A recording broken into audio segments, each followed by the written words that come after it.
Bonjour chers amis diocésains, je suis heureux de vous retrouver plusieurs fois cette semaine pendant quelques minutes chaque jour en cette grande semaine qui est la porte qui nous conduit vers Pâques. Et en ce dimanche des rameaux, je voudrais simplement réfléchir avec vous à la première phrase de la première lecture de la messe de ce dimanche.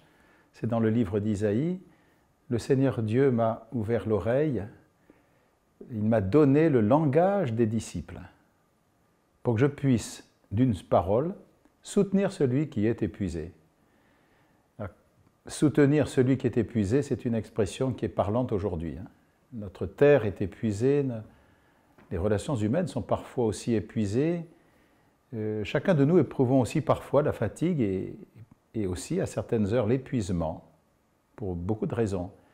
Soutenir celui qui est épuisé, c'est le propre, non pas de quelqu'un qui sait parler, non pas de quelqu'un qui est au-dessus des autres, non pas de quelqu'un qui connaît tous les problèmes, non. C'est le propre de celui à qui Dieu ouvre l'oreille pour qu'il devienne quelqu'un capable d'écouter. Et nous savons tous l'importance d'être écouté, l'importance d'écouter. Et donc cette première parole du dimanche des rameaux nous dit, vous dit, me dit à moi aussi, qu'est-ce qui est important ? Ça n'est pas d'avoir raison, ça n'est pas de parler pour persuader ou pour convaincre.